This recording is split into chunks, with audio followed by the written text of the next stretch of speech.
नमस्कार, news state Madhya Pradesh Chhattisgarh में आप सभी का स्वागत है। मैं हूं आपके साथ पूजा शर्मा। कार्यक्रम में बात खरगोन हिंसा की करेंगे।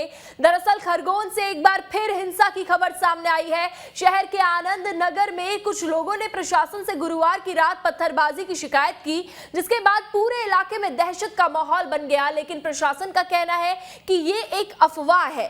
कुल मिलाकर हालात अभी भी पूरी तरीके से सामान्य नहीं हुए और शुक्रवार को भी कर्फ्यू में ढील जारी रही। आज महिला और पुरुष दोनों को बाहर निकलने की छूट मिली है। दूसरी तरफ खरगोन की हालत को देखते हुए प्रशासन ने हनुमान जयंती को लेकर अलर्ट भी जारी कर दिया है और जुलूस के लिए कई शर्तें लागू की गई हैं। चर्चा इसी मसले पर करेंगे। चर्चा में हमारे साथ मेहमानों का खास पैनल होगा, लेकिन इससे पहले आप ये रिपोर्ट देखिए। खरगोन हिंसा के करीब 5 दिन हो गए, लेकिन हालात अब भी पूरी तरह सामान्य नहीं हो पाए हैं। गुरुवार की रात खरगोन के आनंद नगर इलाके में एक बार फिर हिंसा की खबर सामने आई, जिसके बाद पूरे इलाके में तनाव का माहौल बन गया है। अभी एकदम से पथराव चालू हो गए, तो ये कब तक चलेगा? ऐसे भैरव भैरव पत्थर आ रहे हैं, किसी को लग जाए, कुछ हो जाए। और बोलिए, आपके हाथ में डंडे क्यों हैं? क्या भरोसा, खुद की सेफ्टी, क्या भरोसा? एकदम से आ गए तो हम क्या करेंगे? तो क्या देखा अभी कुछ देर पहले, क्या हुआ? बच्चे दौड़ते आए, अंदर घर में बैठा है, वो घबरा रहा है कि उसने उसकी आंखों से देखा खींचते हुए बच्चे को, तो वो डर रहे कि छोटे से बच्चे को कोई मुसलमान खींच के ले जा रहा है, तो वो घर में भागते हुए आप तो डर गए। कितना पथराव हुआ? वो उतना नहीं पता साहब, क्योंकि पीछे वाली गली का मीटर था। तो पथराव हुआ खूब? पथराव आ रहा, आवाज सुने, खाना खाया तो थाली छोड़ के आ गए। हालांकि प्रशासन ने इस घटना को अफवाह बताया है। अभी एक सूचना हमारे पास आई थी, आनंद नगर में कुछ लोगों के द्वारा पथराव किया जा रहा है, जिस पर तुरंत हम लोगों के द्वारा मौके पे पहुंचा गया पूरे बल के साथ। बट ऐसी कोई स्थिति वहां नहीं पाई गई और जैसा पथराव की स्थिति बता रहे थे वैसा भी नहीं पाया गया। मौके पे पूरा तरीके से देखा गया है और वहाँ रूट मार्च भी एक लेके हम लोग आए हुए ताकि स्थिति सामान्य बन जाए। खरगोन हिंसा का असर अब हनुमान जयंती पर भी दिखने लगा है। प्रदेश में हनुमान जयंती के दिन किसी तरह की हिंसा ना हो, उसके लिए प्रशासन अभी से सतर्क हो गया है। हनुमान जयंती के दिन शर्तों के साथ जुलूस निकालने की अनुमति मिलेगी। पुलिस ने अनुमति के लिए रखी है 16 शर्तें। जुलूस में त्रिशूल, गदा के अलावा अन्य हथियारों पर पाबंदी है। आयोजकों को डीजे पर बजने वाले गानों की लिस्ट भी देनी होगी। आयोजक पुलिस के साथ जुलूस के आगे चलेंगे। सुरक्षा को लेकर पुलिस ने तैयारी की है। 600 से अधिक पुलिसकर्मी सुरक्षा में तैनात रहेंगे, तो वही ड्रोन कैमरे से भी जुलूस की निगरानी होगी। सोशल मीडिया पर भी पुलिस की नजर है। प्रशासन ने लोगों से शांति बनाए रखने की अपील भी की है। एक तरफ शासन प्रशासन हिंसा के बाद बिगड़े हालात को सामान्य करने में जुटी हुई है, तो वहीं इस पूरे मामले पर सियासत भी जमकर हो रही है।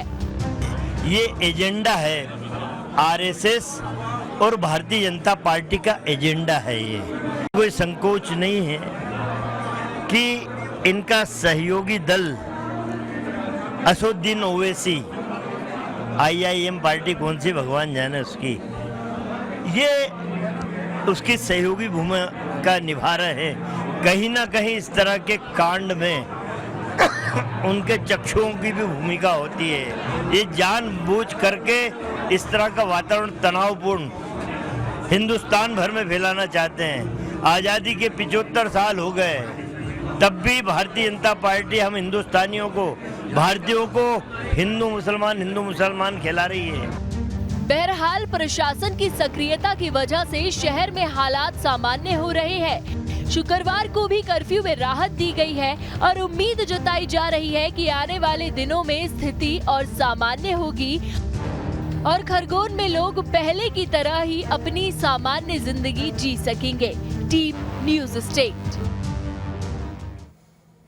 तो खरगोन हिंसा का मामला तूल पकड़ता हुआ जा रहा है। हालांकि हालात काफी सामान्य भी होते हुए नजर आ रहे हैं, इसलिए कर्फ्यू में ढील भी दे दी गई है। इसी पर चर्चा के लिए हमारे साथ गेस्ट हमारे साथ जुड़ गए हैं। ब्रज गोपाल लोया, प्रवक्ता बीजेपी से हमारे साथ जुड़ गए हैं। योगेश गुप्ता, प्रवक्ता कांग्रेस से हमारे साथ जुड़ गए। साथ ही हमारे दो सहयोगी शुभम और मिथिलेश जुड़ गए हैं।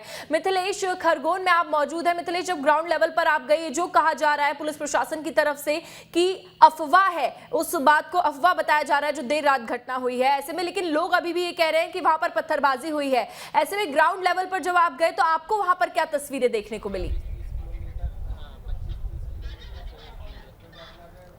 देखिए, सबसे पहले तो मैं आपको बताना चाहूँगा, खरगोन हिंसा के बाद लगातार अफवाहों का दौर चल रहा है। बात करते हैं आनंद नगर की, तो जब हम आनंद नगर पे पहुँचते हैं तो हमें वहाँ पे एसपी, कलेक्टर, कई वरिष्ठ अधिकारी सहित करीब 150 से ज़्यादा पुलिस फोर्स मौके पे मिलता है। सभी के हाथ में डंडे होते हैं, सभी अपने आप को जैकेट से कवर रखते हैं, हेलमेट होता है और ताबड़तोड़ पुलिस की जो गाड़ियों के सायरन है वो बजते रहते हैं। लोग अंदर की ओर बहुत तेज़ी से भागते हैं। आनंद नगर के अंदर गलियों में एसपी दिखते हुए भागते हुए दिखते हैं, पुलिस अधिकारी दिख रहे हैं पूरी तस्वीरों में जो अंदर जा रहे हैं, क्योंकि उन्हें सूचना मिली थी कि कुछ लोग हैं जो आनंद नगर में पथराव कर रहे हैं। और ये सूचना सिर्फ पुलिस को नहीं मिली थी। सांसद गजेंद्र पटेल हमारे साथ मौजूद थे, खरगोन हिंसा को लेकर बातचीत कर रहे थे। उनके मोबाइल पे भी एक महिला का फोन आता है, वो कहती है कि आनंद नगर पथराव हो रहा है, पुलिस फोर्स भेजिए, हमारी मदद कीजिए। हमें सूचना वहीं से मिलती है और हम भी ग्राउंड जीरो पर पहुँचते हैं। जब हम ग्राउंड जीरो पहुँचते हैं तो हमें वहाँ पुलिस फोर्स देखने को मिलती है जो आनंद नगर के अंदर जा रही थी। हम महज 100 मीटर अंदर जाते हैं, हमें राइट हैंड साइड में एक परिवार मिलता है, वहाँ 2 से 3 लड़कियां खड़ी रहती हैं जिनके हाथ में डंडे रहते हैं। और जब हम उनसे पूछते हैं कि आप लोग बाहर क्यों खड़े हैं और आपके हाथ में डंडे क्यों हैं, तो वो कहते हैं कि हम अपनी खुद की रखवाली कर रहे हैं, हम अपनी खुद की चौकीदारी कर रहे हैं, हमें अब रात को सोने में डर लगता है। क्योंकि और कुछ देर पहले को उन्होंने घटना बताई कि महज 10 से 15 मिनट पहले कुछ लोग आते हैं, पथराव करते हैं, भीड़ इकट्ठा होती है, तो तमाम चीज़ें वहाँ के जो लोग आनंद नगर के वो सब कुछ बयां कर रहे थे, वहाँ की दास्तां कि वहाँ पर अभी क्या हो रहा था। कुछ और लोगों से हमने बातचीत की तो उन लोगों ने भी यही बताया कि यहाँ पे कुछ लोग थे जो पथराव कर रहे थे। तो ये आनंद नगर के वो लोग हैं जो आनंद नगर में रहते हैं, आनंद नगर की सच्चाई को बयां कर रहे थे। वहीं दूसरी तरफ हम पुलिस की अगर बात करते हैं तो पुलिस इसे अफवाह बता रही है। सबसे बेहद जरूरी हो जाता है, क्योंकि अगर कोई भी खबर हिंसा से जुड़ी हुई, उपद्रव से जुड़ी हुई खरगोन के अंदर है इस वक्त, तो सोशल मीडिया पर बहुत तेजी से ट्रेंड कर रहा है। यानी टूल किट का जो लोग हिस्सा बन चुके हैं या टूल किट जो लोग ऑपरेट कर रहे हैं, वो बहुत बेहतर समझते हैं कि कौन सी खबर को किस तरीके से उठाना है, किस तरीके से उसका यूज़ करना है। क्यों ना वो चाहे मस्जिद से जुड़ी फोटो हो, चाहे कुछ फोटोग्राफ्स आप देख लीजिए, चाहे वीडियोस देख लीजिए, कहीं और की फोटो को एडिट करके खरगोन का बताया जा रहा है। जहाँ जहाँ पे हिंसा हो रही है वहाँ पे ऐसे फोटोग्राफ्स या सोशल मीडिया पे हैशटैग ऐसे तरीके से कुछ ऐसे जो ग्रुप बने हुए वो काफ़ी तेज़ी से ट्रेंड कर रहे हैं। मतलब ऐसे लोग जो टीवी नहीं देखते, ऐसे लोग हैं जो छोटे तबके से जुड़े हुए हैं, दिहाड़ी मजदूर हैं, रोजाना जीवन के लिए कुछ अपना सुबह शाम तक काम करते, 2-4 पैसे कमाते, अपना परिवार चल रहा है, उनके मन में जहर घोलने का काम किया जा रहा है। अगर वो एक फोटो उनको अगर धार्मिक चीज़ों से जुड़ी हुई दिखा दी जाती है तो उनके मन में जहर घोल दिया जाता है, जो कई सदियों तक उनके मन से बाहर नहीं जाएगा। उनको इसकी सच्चाई नहीं पता है, उन्हें ये नहीं पता है कि ये लोग उनका उपयोग कर रहे हैं, उनका यूज़ कर रहे हैं, वो अपने टूल किट का उनसे हिस्सा उन्हें बना रहे हैं। धार्मिक सांप्रदायिक सौहार्द जो बिगाड़ने के लिए काम किया जाता है, वो इस चीज़ को बहुत बेहतर समझते हैं कि हमें किस फोटो का, किस वीडियो का और किस वक्त पे उपयोग करना है। क्योंकि हम बार बार कह रहे हैं कि तालाब चौक पे जो कुछ हुआ, हमने 1 मिनट का एक वीडियो भी भेजा था, वो वीडियो सब कुछ बताता है कि जब उस वक्त यहाँ से राम शोभा यात्रा निकाली जा रही थी, तो आप उस तस्वीर में देख सकते हैं कि कुछ तो ऐसा होता है, वो पथराव होता है, लोगों को बैकफुट पे जाना पड़ता है। कई सारे हमने सीसीटीवी फुटेज भेजे, हमने कई सारे वीडियोस भेजे। एक हमने सराफा का वीडियोस भेजा कि जहाँ पे कुछ लोग कहते हैं कि चलो रेप करते हैं। हमने ग्राउंड रियलिटी से उस चीज़ों को चेक किया, ग्राउंड जीरो से चेक किया, और देखिए न्यूज स्टेट हर एक खबर की बारीकी से जांच किया। हर चीज़ पे हम ग्राउंड जीरो पे पहुँचते, हमने किसी भी वीडियो को बिना टेस्ट किए हमने नहीं चलाया। हमने हर एक चीज़ों को वेरीफाई किया, हर एक फोटो को वेरीफाई किया। दिग्विजय फोटो ट्वीट करते हैं तो हम तालाब चौक पे पहुँचते हैं और हम ट्वीट के फोटो के साथ में हम वेरीफाई करते हैं और लोगों को दिखाते हैं कि तालाब चौक का मस्जिद ये, और मेरे पीछे भी आप देख रहे हैं ये मस्जिद है, ये फोटो है।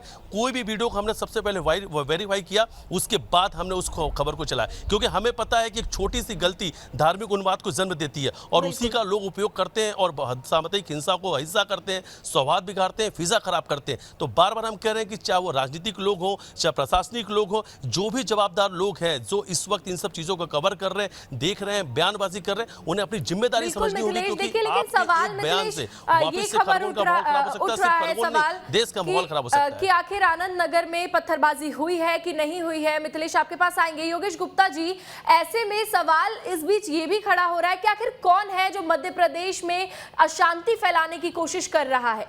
क्या लगता है आपको? देखिए पूजा जी, वो कहते हैं ना कि जितना कीचड़ फैलेगा उतना कमल खिलेगा। जी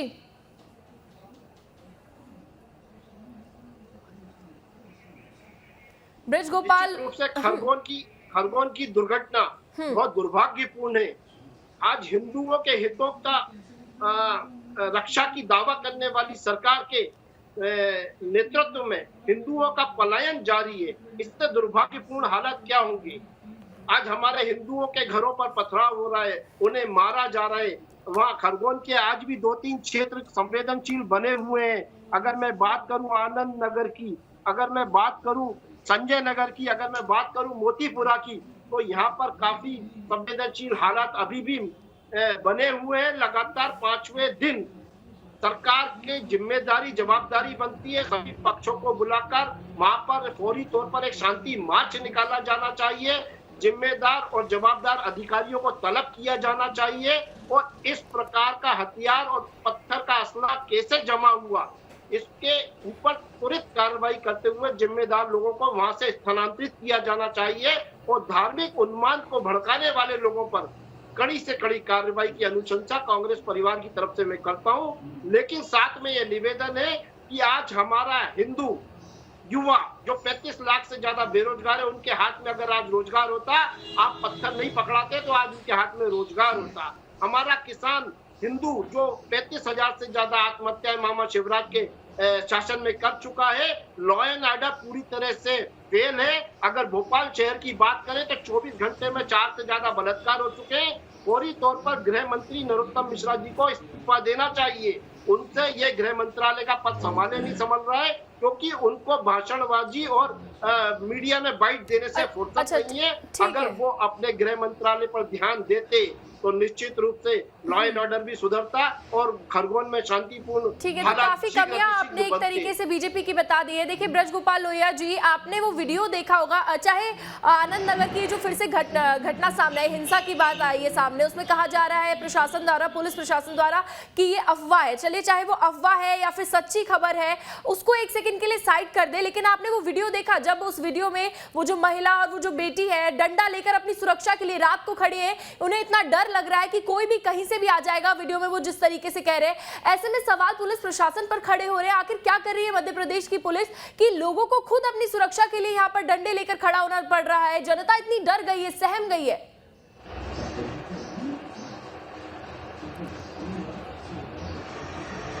नहीं, देखिए मैं आपको 2-3 बातें पहले करूं। आज हनुमान जयंती है, आपके माध्यम से आपको और आपके दर्शकों को हार्दिक उसकी बधाई, शुभकामनाएं। दूसरी बात, मैं अपनी बात में योगेश जी को ध्यान से सुन रहा था। योगेश जी एक तो ये कह रहे थे कि ये एक घटना है, जबकि हमारा स्पष्ट मानना है और जो तथ्य वहां से आ रहे हैं, आपके संवाददाता मिथिलेश जी वहां हैं, जो तथ्य वहां से आ रहे हैं, दरअसल ये घटना नहीं है, ये एक हमला है, ये दंगा भी नहीं है, ये एक हमला है, एक समुदाय विशेष के जुलूस पर समुदाय विशेष द्वारा किया गया हमला है। अब दूसरी बात मैं आपसे कहूं कि सबसे महत्वपूर्ण ये है कि जैसा कि मध्य प्रदेश के माननीय मुख्यमंत्री जी ने कहा है कि इस प्रदेश के किसी भी निवासी को, वो किसी भी जाति, धर्म और संप्रदाय का हो, चिंता करने की आवश्यकता नहीं है। मध्य प्रदेश की सरकार उनकी सुरक्षा की जिम्मेदारी है और जिम्मेदारी से काम कर रही है, परंतु किसी भी उपद्रवी को हम छोड़ेंगे नहीं।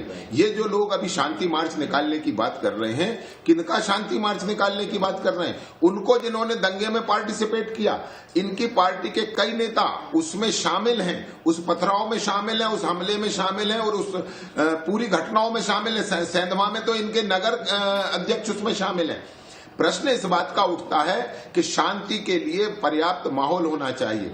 ये जो समय था, ये समय हमें समुदायों में आपस में सौहार्द स्थापित करने का था, और उस समय आप एक समुदाय को भड़काने के लिए एक फर्जी फोटो ट्वीट करते हैं। क्या इससे माहौल नहीं बिगड़ेगा? वहां तरह तरह की अफवाहें आ रही हैं। छोटा मोटा कोई आदमी यदि कोई अफवाह फैलाता है तो लोग उस पर विश्वास सहजता से नहीं करते हैं, परंतु जब इस मध्य प्रदेश का 10 वर्ष मुख्यमंत्री रहा व्यक्ति अगर एक फर्जी फोटो के माध्यम से अफवाह फैलाता है तो निश्चित लोग, इस तरह के लोगों को ज्यादा लोग फॉलो करते हैं और ये मानते हैं कि ये सच होगा। तो प्रयास तो पहला ये होना चाहिए कि जिस तरह वहां कार्रवाई हो रही है उपद्रवियों पर और जो संरक्षण देने का काम हो रहा है शांति प्रिय नागरिकों को, हमें उसको समर्थन देना चाहिए और वो समर्थन सभी ओर से आता हुआ दिखाई देना चाहिए। ये बट, परंतु, किंतु, लेकिन ये नहीं चलेगा। ये शब्दावली का प्रयोग कांग्रेस पार्टी करती है, उसके प्रवक्ता टीवी पर बैठकर करते हैं। यहां तो वो कह रहे हैं योगेश जी कि इन पर सख्त कार्रवाई होना चाहिए, परंतु इनके ही बड़े नेता, इनका दिल्ली के प्रवक्ता इस बात पर बहुत कड़ा ऐतराज जता रहे हैं कि ये उपद्रवियों पर कार्रवाई क्यों हो रही है। इस पर भी इन्हें ऐतराज है कि उनके मकान क्यों तोड़े जा रहे हैं, इस पर भी उन्हें ऐतराज है कि उनकी गिरफ्तारी क्यों हो रही है, और ये भी कहा जा रहा है कि समुदाय विशेष के लोगों को गिरफ्तार किया जा रहा है। यदि समुदाय का एक हिस्सा अगर उपद्रव कर रहा है तो गिरफ्तारी किसकी होगी? क्या उनको गिरफ्तार करके जेल भेज देंगे? कहा ये भी जा रहा है जिस तरीके से आरोपियों के मकानों को ध्वस्त किया जा रहा है, ब्रज गोपाल लोहिया जी, जो आरोपियों के मकानों को ध्वस्त किया जा रहा है, कहा यह जा रहा है विपक्ष की तरफ से कि इसकी कवायद में, इसकी आस में जो पीड़ित है उनके मकानों को तोड़ा जा रहा है।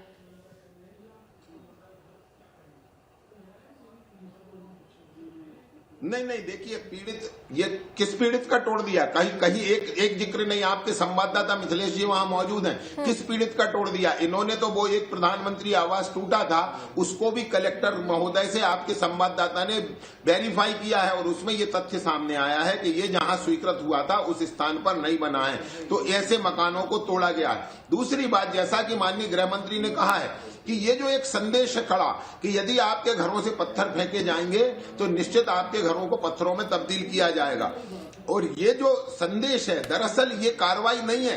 कार्रवाई तो अभी और आगे होगी। ऐसे 125 लोगों को गिरफ्तार किया गया है, इन पर चार्जशीट बनेगी, इनके खिलाफ विधिवत सबूत इकट्ठे करके न्यायालय में प्रस्तुत किए जाएंगे, वहां से सजा दिलाई जाएगी। परंतु बहुत महत्वपूर्ण ये है कि एक समय ऐसा था कि जब पीड़ित और उपद्रवी दोनों पर बराबरी से केस बनाए जाते थे। एक ऐसा समय था कांग्रेस पार्टी के राज में। आज वो नहीं हो रहा है और होगा भी नहीं। इसलिए नहीं होगा कि हम पीड़ितों पर केवल इसलिए केस नहीं बनाएंगे कि हम एक समुदाय को खुश कर सकें। जिसने उपद्रव किया है वो उसके खिलाफ कार्रवाई होगी, उसकी जाति धर्म संप्रदाय देखकर कार्रवाई नहीं होगी। उपद्रवी है तो कार्रवाई होगी, और यदि सभ्य नागरिक है तो उसकी सुरक्षा की जिम्मेवारी सरकार की है। और हम सब की मिलकर, मीडिया, कांग्रेस, भारतीय जनता पार्टी, हम सबकी मिलकर एक सामाजिक जिम्मेवारी भी है कि हम लोगों से शांति की अपील करें, और शांति तभी कायम होती है जब उसमें सुरक्षा का भाव होता है। तो ये जो बेटियां डंडा लेकर खड़ी हैं, ये बेटियों का जो डंडा है ये उनकी सुरक्षा के लिए तो है, परंतु वो समाज की शांति में भी उपयोग आएगा, ऐसी आप और हमें उम्मीद रखनी चाहिए। योगेश गुप्ता जी, ये जो अफवाह कहा जा रहा है इस बात को, क्या ऐसा लगता है, क्या लगता है आपको कि कहीं कोई कमियों को छुपाने की कोशिश तो नहीं की जा रही है?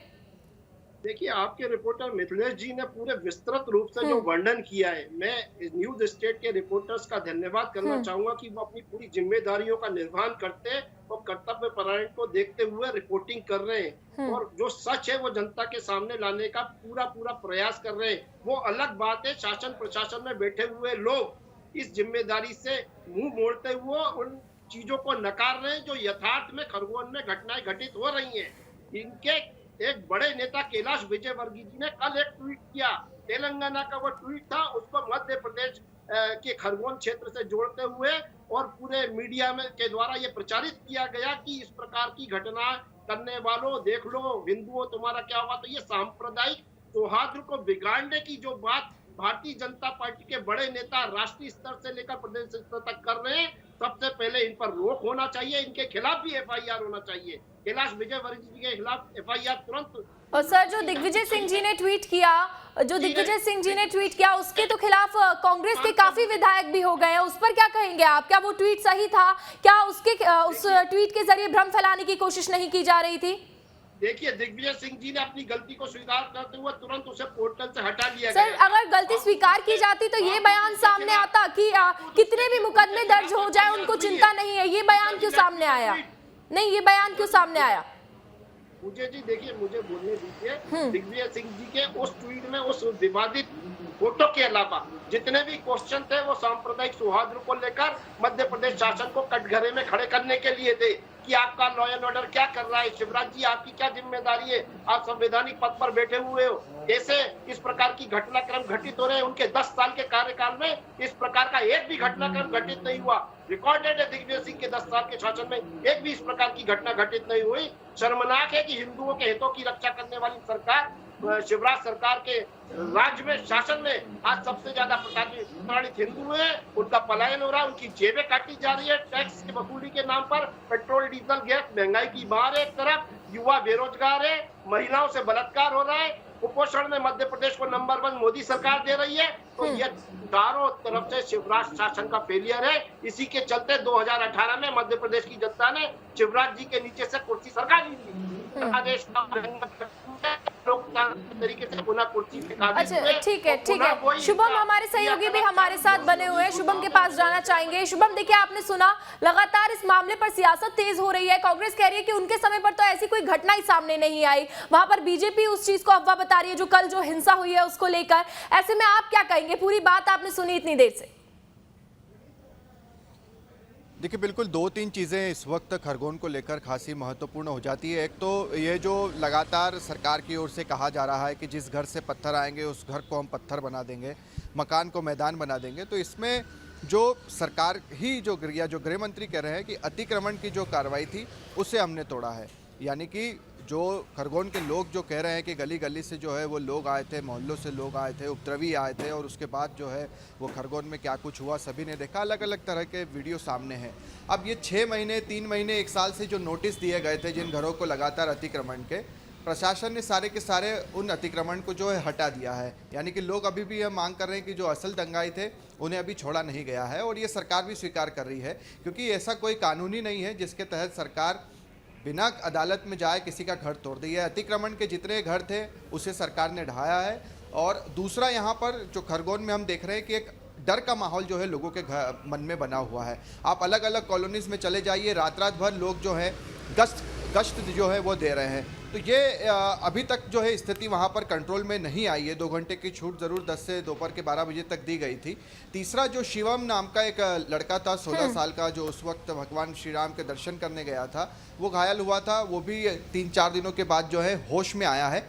एक सवाल यहाँ पर यह भी उठ रहा है, जो दिग्विजय सिंह ने ट्वीट किया वो गलत था, उन्होंने 1 घंटे के बाद उसे डिलीट कर दिया। कैलाश विजयवर्गीय ने जो ट्वीट किया वो भी एक गलत ट्वीट था, गलत जानकारी थी। जो वीडियो को उन्होंने बताया वो तेलंगाना का था, 2020 का था और सब शुरुआत में अगर आप उसे देखें तो वो राजस्थान हिंसा का बताया गया, फिर उसके बाद उसे मध्य प्रदेश का बताया गया, सोशल मीडिया पर चल रहा था। तो वो उन्होंने ट्वीट किया, उस पर दिग्विजय सिंह ने लिखा भी कि ये जो है गलत है।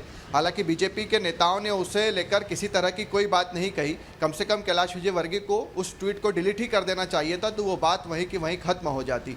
मगर वो ट्वीट भी जो है वो चलता गया, उस पर किसी तरह की कोई बातचीत नहीं हुई। दिग्विजय सिंह पर 4-5 जगहों पर FIR हो चुकी है और उनका विरोध भी हो रहा है। एक और चीज़ यहाँ पर यह निकल कर आती है कि इतना बड़ा कर्फ्यू लग गया, 1 हफ्ता हो गया है, अभी तक कोई मंत्री यानी कि खरगोन के प्रभारी मंत्री कमल पटेल वो कहाँ हैं अभी तक? अलग अलग कार्यक्रमों में जा रहे हैं, छिंदवाड़ा में या छतरपुर में है। तो उन्हें खरगोन कम से कम एक बार मौके पर मौजूद होना चाहिए था। मौजूदा स्थिति क्या है, कम से कम पीड़ितों के घर जाते, प्रशासन के साथ बैठक करते। दूसरा, अन्य मंत्रियों की अगर आप बात करेंगे तो वो कहाँ पर है? टीवी चैनल पर आपको हर मंत्री नजर आएगा, मगर ग्राउंड पर आपको कोई मंत्री नजर नहीं आ रहा है। तो ये भी एक बड़ा सवाल यहाँ पर ये है कि कम से कम ग्राउंड पर जो है वो नेता जाए, वहां पर देखें कि अभी मौजूदा स्थिति क्या बनी हुई है। काफी सवाल शुभम इस बीच खड़े हो रहे हैं। ब्रजगोपाल लोहिया जी, देखिए कोई भी मंत्री क्यों नहीं ग्राउंड लेवल पर उतरकर सामने आया है, ये सवाल आपसे रहेगा। साथ ही शिवम के बारे में आपने सुना, अभी 4 दिन बाद उसकी हालात थोड़ी बहुत सुधार आया है हालात में। ऐसे में उस दिन जो हिंसा हुई है खरगोन में, तो क्या उसमें आम जनता की क्या गलती है? उनकी तो कोई गलती नहीं थी, ऐसे में उन्हें ये सब भुगतना पड़ा। तो इस पर सरकार प्रशासन पर कितने सवाल खड़े होते, क्योंकि जब वो जुलूस निकाला जा रहा था, पता था कि जुलूस निकाला जाएगा, उसके बाद भी क्या वहां पर सख्ती नहीं बरती गई? और उसके बाद भी देखिए एक और सवाल ये है कि धारा 144 लागू हुई, उसके बाद भी खरगोन में हिंसा हुई है, तो कितनी सख्ती बरती जा रही है? और फिर अब हनुमान जयंती वाले दिन भी कहा जा रहा है जुलूस निकाला जाएगा। अगर ऐसी कोई घटना सामने आती है तो उसका कौन जिम्मेदार होगा फिर?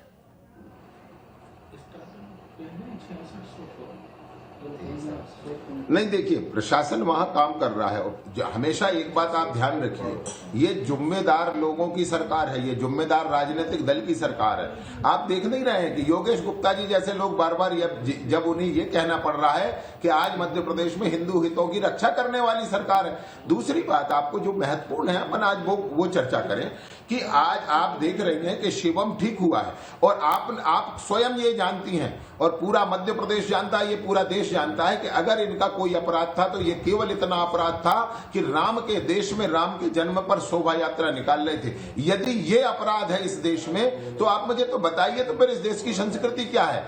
शिवम क्या कर रहा था? कहीं दंगे में शामिल था? शिवम एक मंदिर में पूजा आराधना करने गया था और यदि वहां उस पर हमला हुआ, परंतु फिर भी प्रसन्नता है कि आप हम सबकी दुआएं जो थी वो आज सार्थक दिखाई दे रही है और वो धीरे धीरे रिकवर कर रहा है। मैं एक दो बातें आपसे जो कहना चाहता हूं कि ये जो दंगाइयों का डायरेक्ट इनडायरेक्ट समर्थन करने की बात है, इससे लोगों को बाज आना चाहिए। कई बार आप जो राजनेता हैं उनकी बातें किसी हमलावर पर, किसी उपद्रवी पर ढाल बनने का काम करती हैं। और आप ये जो गोल गोल भाषा है ना, ये जो सेकुलरिज्म की गोल गोल भाषा है, वो बहुत खतरनाक है इस देश के लिए। मैं फिर से कहता हूं, भारतीय जनता पार्टी का स्पष्ट मानना है संतुष्टि सभी की और तुष्टीकरण किसी का नहीं।